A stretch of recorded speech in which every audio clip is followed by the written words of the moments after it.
장애의 정의 및 장애에 대한 이해. 유엔 및 세계보건기구의 장애 개념. 1차 세계대전 이후 전쟁으로 인해 많은 장애인이 발생하면서 장애를 의학적인 관점에서 치료해야 할 대상으로 보았습니다.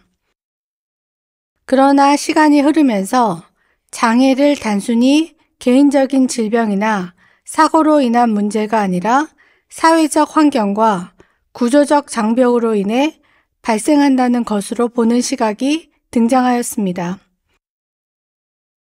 이러한 변화로 인해 장애를 단순히 의학적으로만 판단하는 것이 아니라 물리적인 장애물과 같은 보이지 않는 사회적 장벽까지 제거해야 한다는 개념이 받아들여졌습니다. 장애의 원인과 출현율. 장애 출현율은 전체 인구 중 장애를 가진 사람의 비율을 의미하며 보건 및 복지 정책을 수립하는 중요한 기준이 됩니다. 우리나라의 장애 출현율은 약 5.2%입니다. OECD 국가 평균 장애 출현율은 24.1%입니다. 우리나라의 장애 출현율이 낮은 것은 장애 기준이 엄격하게 적용되기 때문이며 다른 나라보다 장애인으로 인정받기 어려운 현실이 반영된 것입니다.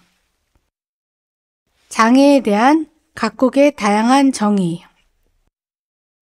각국의 장애인에 대한 다른 관점으로 장애의 기준이 달라지면서 장애인의 출현율에 차이가 생기게 된 것입니다. 많은 나라에서 장애인으로 인정받는다고 하더라도 장애와 관련된 서비스와 혜택을 받는 경우는 나라별로 다릅니다. 스웨덴의 경우 의사소통이 어려운 외국 이민자도 일시적으로 장애로 보고 있습니다.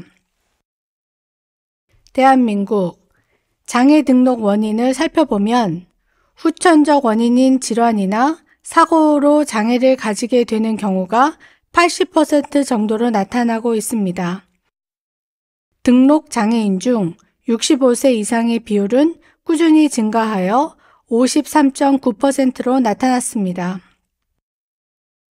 미국 장애인법 ADA에 따르면 장애인이란 하나 이상의 주요 생활 활동을 상당하게 제약하는 신체적 또는 정신적 손상, 그러한 손상의 기록 또는 그러한 손상을 가진 것으로 간주되는 경우라고 정의하고 있습니다. 영국 복지 선진국으로 불리는 영국은 2010년 영국 평등법을 제정하였습니다. 이 법률은 기존 법률을 단순히 통합한 것 이상으로 장애를 포함하여 성별, 인종, 성적 지향, 종교 또는 신념 등 다양한 범주에서 차별을 금지하고 있습니다. 장애에 대한 관점의 변화. 장애인을 바라보는 관점의 변화는 사회적, 경제적, 정치적, 문화적 요인들과 밀접한 관련이 있으며 장애인의 권리와 기회를 확대하기 위한 지속적인 노력이 이루어져 왔습니다. 과거에는 장애를 개인의 문제나 질병으로 보는 인식이 지배적이었습니다.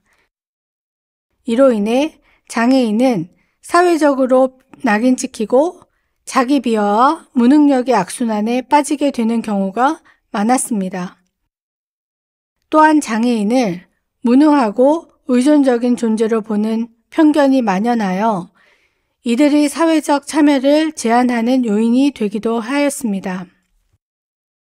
하지만 점차 사회 모델이 도입되면서 장애는 개인의 문제가 아니라 사회적 구조와 환경의 문제로 인식되기 시작하였습니다. 이에 따라 장애를 극복해야 할 대상이 아니라 사회가 함께 해결해야 할 공동의 과제로 바라보는 시각이 확산되었습니다. 이러한 변화는 사회적 인식 개선과 정책적 지원을 통해 장애인이 차별 없이 평등하게 생활할 수 있는 사회를 구축하는 것이 중요하다는 인식을 확산시키고 있습니다. 장애를 고려한 환경 조성과 제도적 개선이 이루어진다면 장애인은 보다 독립적이고 자율적인 삶을 살아갈 수 있으며 이는 결국 모두를 위한 포용적인 사회로 나아가는 길이 될 것입니다.